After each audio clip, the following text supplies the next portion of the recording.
सभी एस्पिरेंट्स का स्वागत है। चलिए सीधे पॉइंट पर आते हैं। आज के इस खास विश्लेषण में हम बीएसएससी की पिछली परीक्षाओं के सवालों को सिर्फ रटने नहीं वाले हैं, बल्कि उन्हें इस तरह डिकोड करेंगे कि उनके जवाब हमेशा के लिए दिमाग में छप जाएं। अब देखिए, ये जो आधिकारिक अध्ययन सामग्री है ना, हमारा फोकस सिर्फ इसके सीधे सीधे जवाबों पर नहीं होगा। असली गेम चेंजर होते हैं वो छिपे हुए बोनस फैक्ट्स, जो अक्सर एग्जाम्स में तुरुप का पत्ता साबित होते हैं। तो आइए उन्हें बाहर निकालते हैं।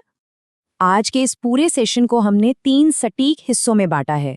पहला इतिहास, दूसरा भूगोल, जहां बिहार पर हमारा खास फोकस रहेगा, और आखिर में राज व्यवस्था यानी पॉलिटी और कुछ विविध तथ्य। तो शुरुआत करते हैं इतिहास के पन्नों से। प्राचीन, मध्यकालीन और आधुनिक भारत, तीनों कालों को कवर करते हुए ये 3 शानदार सवाल पिछली परीक्षाओं में पूछे गए थे। जरा याद करने की कोशिश कीजिए। 1857 का मुगल सम्राट, अशोक की राजधानी और 10वें सिख गुरु। अगर हम दिमाग में एक टाइमलाइन बनाएं तो चीजें एकदम साफ हो जाती हैं। महान सम्राट अशोक ने पाटलिपुत्र से राज किया। सिखों के 10वें और आखिरी गुरु गुरु गोबिंद सिंह जी ने 1699 में खालसा पंथ की स्थापना की। और हाँ, 1857 की क्रांति के वक्त मुगल सम्राट बहादुर शाह जफर थे, जिन्हें बाद में अंग्रेजों ने रंगून भेज दिया था। चलिए अब विज्ञान और इतिहास के उस मोड़ पर चलते हैं जहां से एक बहुत ही मशहूर सवाल बनता है, भारत में परमाणु भौतिकी यानी न्यूक्लियर फिजिक्स का जनक किसे कहा जाता है? इसका सीधा सा जवाब है होमी जे भाभा।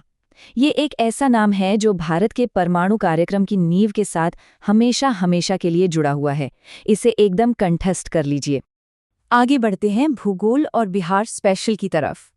अब 2011 की जनगणना ये तो बीएसएससी का फेवरेट टॉपिक है। सवाल ये है कि सबसे ज्यादा जनसंख्या घनत्व यानी पॉपुलेशन डेंसिटी वाला राज्य आखिर कौन सा है? और यहीं पर हमारा सबसे अहम बोनस फैक्ट निकल कर आता है। एक तरफ बिहार है, जहां 2011 के आंकड़ों के हिसाब से जनसंख्या घनत्व सबसे ज्यादा है। वहीं दूसरी तरफ सिक्किम है, जहां उसी जनगणना में कुल आबादी सबसे कम दर्ज की गई थी। इन दोनों कंट्रास्टिंग्स को एक साथ याद रखेंगे तो कंफ्यूजन कभी नहीं होगा। थोड़ा और डीप डाइव करते हैं और बिहार के जिलों पर आते हैं। यहाँ का सबसे अधिक लिंगानुपात यानी सेक्स रेशियो वाला जिला कौन सा है? ये एक्सट्रीम डेटा पॉइंट्स पता होने ही चाहिए। यहाँ अंतर बिल्कुल साफ है। गोपालगंज इस लिस्ट में टॉप पर है, जहाँ प्रति 1000 पुरुषों पर 1021 महिलाएं हैं। और इसके ठीक उलट मुंगेर सबसे नीचे है, सिर्फ 879 के आंकड़े के साथ। ये डेटा एकदम टिप्स पर होना चाहिए। चलिए डेमोग्राफी से आगे बढ़ते हैं और भारत के प्रमुख बुनियादी ढांचे पर फोकस करते हैं। भाखड़ा नांगल बांध किस नदी पर बना है?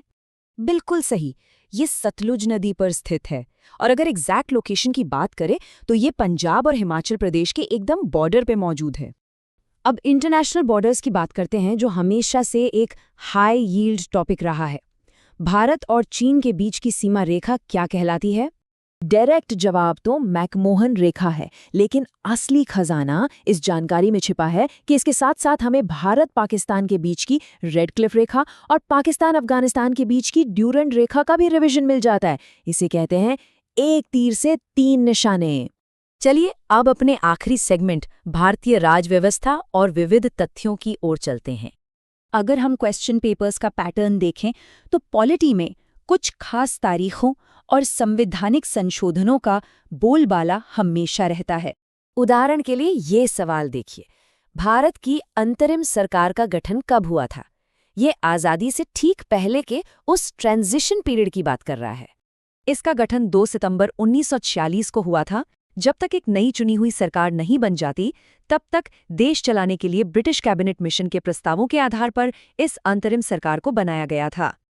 अब आते हैं लोकल सेल्फ गवर्नेंस यानी स्थानीय स्वशासन पर। ये तो भारतीय राज व्यवस्था की रीढ़ है। किस संविधान संशोधन ने पंचायती राज व्यवस्था को लागू किया था? ये तो हर एस्पिरेंट को रटा होना चाहिए। जी हाँ, 1992 का 73वां संविधान संशोधन। इसी के जरिए पंचायती राज व्यवस्था को आधिकारिक तौर पर लागू किया गया और संविधान में 11वीं अनुसूची के साथ साथ एक नया भाग 9 भी जोड़ा गया। और आखिर में राजनीति और किताबों से जुड़ा एक विविध सवाल, कर्म योद्धा ग्रंथ नाम की ये किताब किस राजनेता के जीवन पर आधारित है? अगर हम स्टडी मटेरियल के फैक्ट्स पर जाएं, तो कर्म योद्धा ग्रंथ राजनेता नरेंद्र मोदी के जीवन पर आधारित एक पुस्तक है। तो आज के इस विश्लेषण को यहीं समेटते हैं, लेकिन जाते जाते जरा इस बात पर गौर कीजिएगा, क्या इन ऐतिहासिक तारीखों, भौगोलिक सीमाओं और संवैधानिक अनुच्छेदों को महज रटना काफी है, या फिर इन्हें गहराई से समझना ही उस महान राष्ट्र की प्रशासनिक सच्चाई को जानने की असली कुंजी है, जिसकी सेवा करने का लक्ष्य लेकर हम आगे बढ़ रहे हैं? सोचिएगा जरूर।